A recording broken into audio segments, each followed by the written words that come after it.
அச்சே தின்னானே வாலேன் கைன். மோடி இப்படி 10 வருஷத்துக்கு முன்னாடி நம்மள பார்த்து சொன்னாருங்க. அர்த்தம் என்னன்னு பாத்தீங்கன்னா, நல்ல நாட்கள் வரப்போகிறது அப்படின்னு அதுக்கு அர்த்தம்லாம். இந்தியால மிடில் கிளாஸ் பீப்புள், நாம நடுத்தர வர்க்கம் யூஸ் பண்ணக்கூடிய 2 வீலர்ஸ் இருசக்கர வாகனங்களோட விற்பனை குறைஞ்சிருக்குங்க. ஆனா அதுவே 1% பணக்கார மக்கள் வாங்கக்கூடிய ரோல்ஸ் ராய்ஸோட கார் அமோகமா விக்குதுங்களாம். அடுத்ததா 2024 1 லட்சம் கோடியா இருந்த தங்க நகை கடன் இன்னைக்கு 2025 2.1 லட்சம் கோடியா நம்மளுடைய நடுத்தர வர்க்க மக்கள் தங்களோட வீட்டுல இருந்த நகைகளை கொண்டு போய் கடனுக்கு வச்சு வாங்கி பழப்பு நடத்திட்டு இருக்காங்க.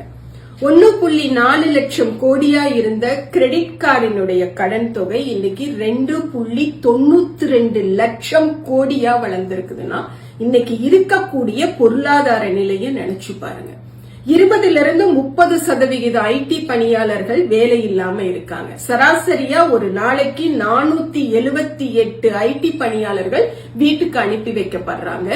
8% ஒயிட் காலர் ஜாபுங்க, நிர்வாகத்துறை சார்ந்து இயங்கிட்டு இருப்பாங்க இல்லைங்களா, அவங்க எல்லாம் இன்னைக்கு வேலையை இழந்துட்டு திரும்ப வீட்டுக்கே வராங்க.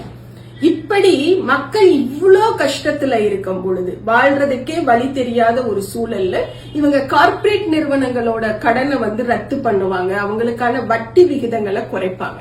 அப்படி செய்யும் பொழுது நாம கேள்வி எழுப்பணும்னா அவங்க திருப்பி நமக்கு ஒன்றிய அமைச்சர், நிதியமைச்சர் என்ன பதில் சொல்லுவாங்கன்னா, இதெல்லாம் பண்றப்போ அந்த கார்ப்பரேட் நிறுவனங்கள் புதிய தொழில் நிறுவனங்களை உருவாக்குவாங்க, வேலை வாய்ப்புகள் உருவாகும்னு சொல்லுவாங்க.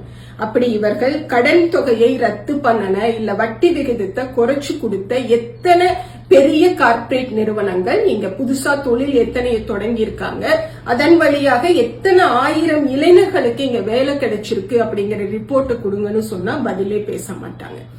இதுல ஒரு விஷயத்த பொருளாதார நிபுணர்கள் மிகப்பெரிய அச்சத்தை நமக்குள்ள என்ன உருவாக்குறாங்கன்னு பாத்தீங்கன்னா, இதே நிலை தொடர்ந்து போச்சுன்னு சொன்னா ஜென் இசட் அப்படின்னு சொல்லக்கூடிய நம்மளோட 2K கிட்ஸ் தான் இதுவரைக்கும் இருந்த தலைமுறைகளிலேயே மிகப்பெரிய ஏழைகளாக வாழக்கூடிய ஒரு அவல நிலைக்கு தள்ளப்படுவாங்க அப்படின்னு சொல்றாங்க.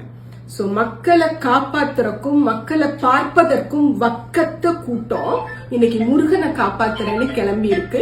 உஷாராயிருங்க.